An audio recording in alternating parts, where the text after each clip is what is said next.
Coming up on show 448, Nikola's reveal of 5 zero-emissions vehicles, Tesla's S and X refresh, and the Audi e-tron production on a go-slow. Those stories and many more on today's podcast. Well, good morning, good afternoon, or good evening, wherever you are in the world. Welcome to EV News Daily. It's Friday, the 19th of April, 2019, start of Easter weekend. Maybe you're off work. We are certainly having a 4-day holiday here in the UK. As I look out the window, recording this at late at night, a full moon here, and it's starting to get warm as well. That chill from the UK air has gone. I'm not sure what the temperature was today, but it's definitely light jacket weather. That's your weather update from the south of England. Well, thank you very much for listening to EV News Daily. My name is Martyn, and what I do is I go through all the stories that I can find today and pick out the ones to save you time. And I was looking at Twitter earlier. I saw a tweet from myev.com. They sponsor this show. They support me and help me make this program. And they were talking about how on Twitter they were saying, and on their Insta profile, they were saying how the best way to experience an EV is just to get behind the wheel until you take your first few meters in an EV. You can be a passenger and it can blow you away with the speed and, ludicrous mode and stuff. But it's not until you drive an EV that all the bits of the jigsaw in your head fit together. And everyone who does it says, I've got to have one. So that's a good tweet from MyEV. They are, by the way, a great marketplace in the USA for researching, buying and selling and learning about EVs. And only EVs. Let's start with Volkswagen, and that's Buggy. Their concept car, which is the remake of their classic beach buggy, could well be put into very low volume production. They say Volkswagen's developed a penchant for bringing modern takes on some of its most famous vehicles to the world's auto shows. As concepts, unfortunately, none of the concepts yet far have made it through to production. We've also seen the kind of the classic camper as well, but that isn't in production yet either. The Beetle is on its way out the door, so what is the German brand going to do with its heritage models? Well, the Volkswagen I.D Buggy could change that, says Brandon for Motor1.com today. Speaking to Motor1.com as part of a media roundtable on the first day of the New York Auto Show, the VW of America CEO, Scott Keogh, confirmed that his company would like to find a way to put a ID buggy, all-electric beach buggy, into production and put it into showrooms. It's a good halo car, he says. It's a good brand-building opportunity. The path to production for the ID buggy is far from clear, though. According to Keogh, VW is developing a business case for the car. If it does arrive in dealers, though, it'll be as very low-volume products, but the buggy is uniquely positioned for service as a halo car. I don't know if they need to. Obviously, it's VW, and it's an enormous beast of a company, and if they don't do anything by halves. But you know what? Just make 50 of them. Just put a project team on them and make them and put them into the biggest showrooms and use them for demos, and it's just fun. It's like fart mode in a Tesla. It's just fun. There doesn't have to be a business case for making a beach buggy. If you're going to sell them and you want to make a profit on them, of course you've got to go through a business plan, make a business case. But you know what? You don't need to do that. Just make a bunch of them. Let people have a little play and just have fun in EVs. Moving on to Kia, and I'm going to take exactly what I just said about doing things that are fun. What the hell? But I think this one's gone wrong. Kia. Now, Kia have filled their press release for their new concept car with so much bombast, hoisted aloft by adjectives and acronyms that we don't know what to make of the car, says Autoblog today. I'll tell you the name of the concept car they have revealed. It is a take on the Kia Niro, but it's hot. It's like a spicy version of the Niro. So someone somewhere has gone, you know what? HabaNiro peppers are very hot. Let's make a car, and we'll call it the HabaNiro, because the car is hot and spicy. Moving on. It was conceived and designed at the Kia Design Center of America in California. The HabaNiro is a whole new category of mobility. Jesus. When did we stop saying car or travel? Why does mobility have to be thrown in there everywhere? The everything car, the EC EV. It's fully electric. It's all-wheel drive. It's got 4 seats. It goes 300 miles between charges. It's got butterfly wing doors. It's got level 5 autonomy, and it runs on magical pixie dust. It doesn't. It's an EV. I added that last bit because it's a concept car, so you can say whatever you want that you want to say about a concept car. They are talking about the technology that could be considered, Kia says. It's no fanciful supercar that will never be built, though. It's a prescient look into the future of mobility, where automobiles will seamlessly integrate design, capability, and usefulness with creativity. You know what? Sometimes you've got to risk being fired. Let me explain. Sometimes you're sitting in a meeting and the boss will say something and nobody wants to be the person that disagrees with the boss. Now, I've almost been fired many, many times because I'm always the person in the meeting that goes, "That's a terrible idea." I think it did get me fired once. And look, because surely there's an early meeting in Kia and it's many months ago and they're sitting around a table and someone goes, "I've got an idea. We're gonna make this hot and spicy car, and we're gonna call it the HabaNiro." And that's the point where you go, "Dave, you're drunk, sit down." How did it get to being made into a concept car and at the show? That's a terrible name. Moving on. Nikola Motor is a company that has many people excited. Nikola Motor Company went all out with its big reveal of its 5 zero-emissions vehicles, showcasing the new Nikola 2, the Tray, the NZT, I would call it the NZT, the WAV and the Reckless. Now, some of these are not meant for public use. Some of these are military vehicles. Some of these are for on water. Stephen Loveday for InsideEVs.com went along to the show, was very impressed. In a time when many startups are struggling to move forward in the segment and many legacy automakers continue to push concept car after concept car with very little to show in terms of production cars, it's difficult for companies like Nikola to earn support, not to mention that it at first came along with what seemed to be a hydrogen-only proposition. Now it seems that's not necessarily the case. In fact, Nikola CEO Trevor Milton admitted at the unveiling, the 2-day event that Nikola had for journalists, hydrogen is not efficient and not practical in many cases. However, for fleet vehicles and military use, it could definitely have its merits, he says. He says it's not useful in many cases. I would say most cases. It is in some. I'm not anti-hydrogen. In the comments section of InsideEVs.com today, it's interesting to see the reaction from readers of the website. Well, Nikola said this. Nikola Motors said there are currently more than 13,000 Nikola trucks on order. The Nikola trucks feature up to 1,000 horsepower and 2,000 feet-pounds of torque.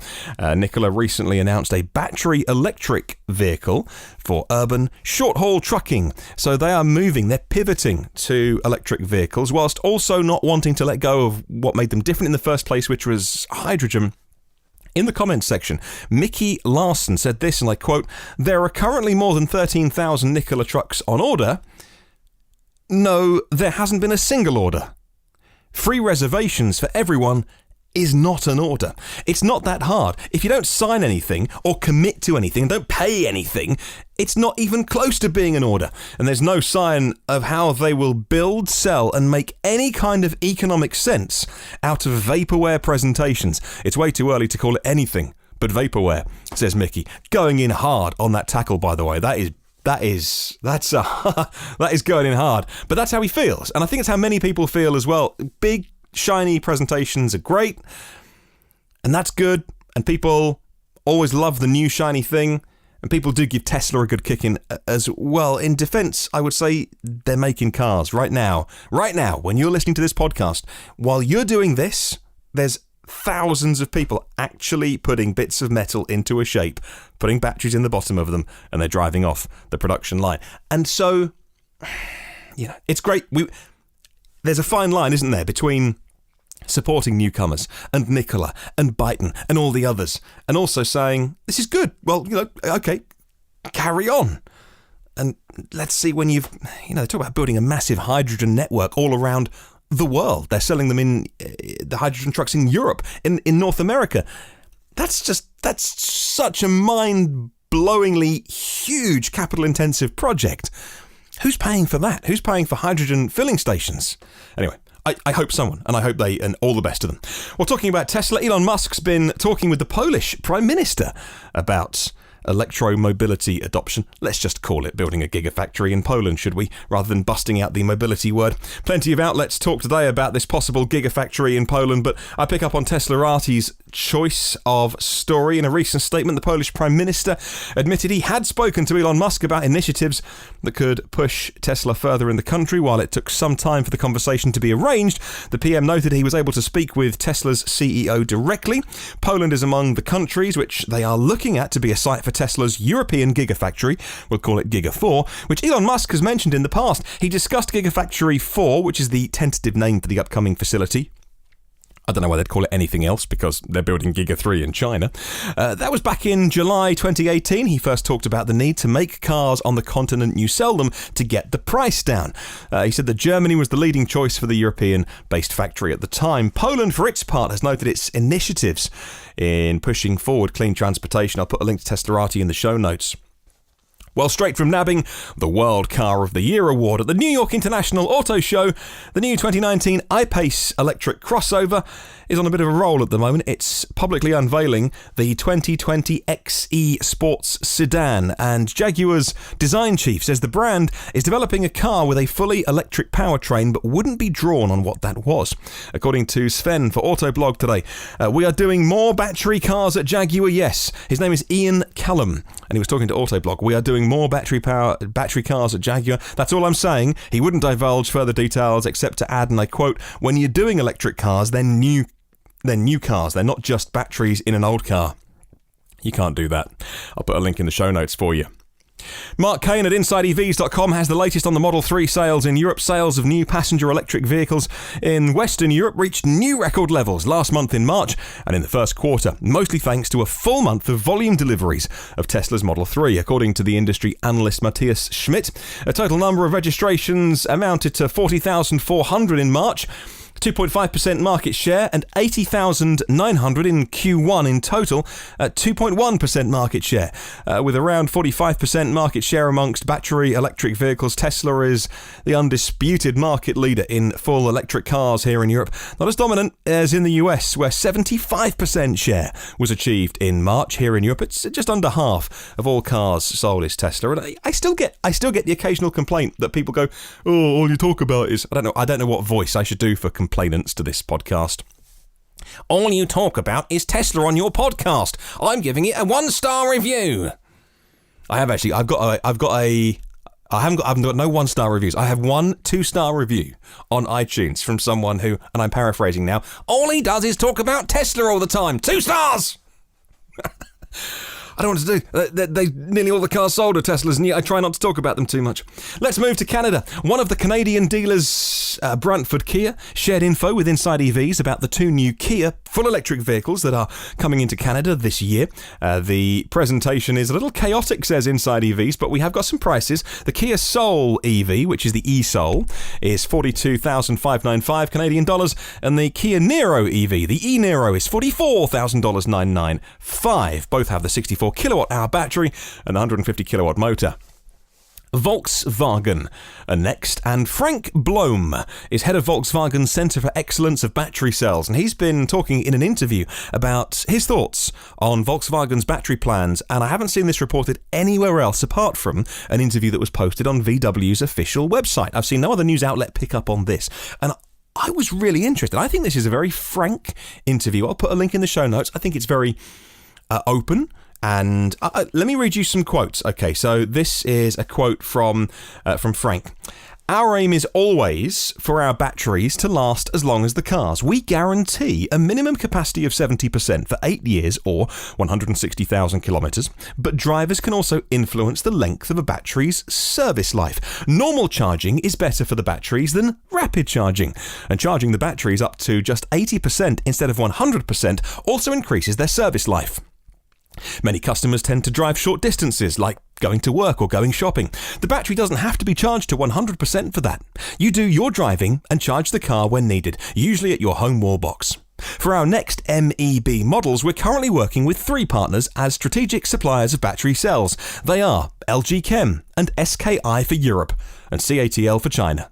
SKI will also supply our battery cells for the US market." End quote. That's super interesting, because there you have someone who's the head of the batteries department at VW saying, go to 80%, which is what Tesla say, and others don't. So, for instance, some of them leave headroom, like the new Audi e-tron's got a 95 kilowatt-hour battery and a woeful 203 or 4 miles on the EPA range, which it's either massively inefficient or, which I suspect they're doing, they're leaving loads at the top end and loads at the bottom end. So when you charge to 100%, it's probably really 80 or 85. They're doing that to maintain battery life and performance. Of course, Audi, being part of VW, interesting that he is saying there, only charge to 80%. And I've seen that nowhere else is that, well, it's an official statement by the company, but it's interesting, right? We'll see if that filters through in 6 months' time when the first VW I.Ds are on sale here in Europe, maybe 8 or 9 months. They say before the Christmas this year, if it doesn't slip. We'll see if that guidance comes through to customers, or whether this was an interview with someone and kind of no one, it didn't go through the right filters. Anyway, I thought it was interesting. There's a battle of big auto going on right now. Someone's gonna win, and I mean, is it a zero-sum game? Just because someone wins, does someone have to lose? I don't know. Anyway, leaders of the auto industry have been talking to journalists at the New York Auto Show. Scott Keogh, who I mentioned earlier, is the CEO of VW US. He talked openly to the press about Tesla's Model 3, and he gave Tesla big credit. More and more people are doing this from the big automakers. They've swallowed their pride, and they've realised they're so far behind. He said this, and I quote, "Even if it's 10% of the market, we want to pursue it.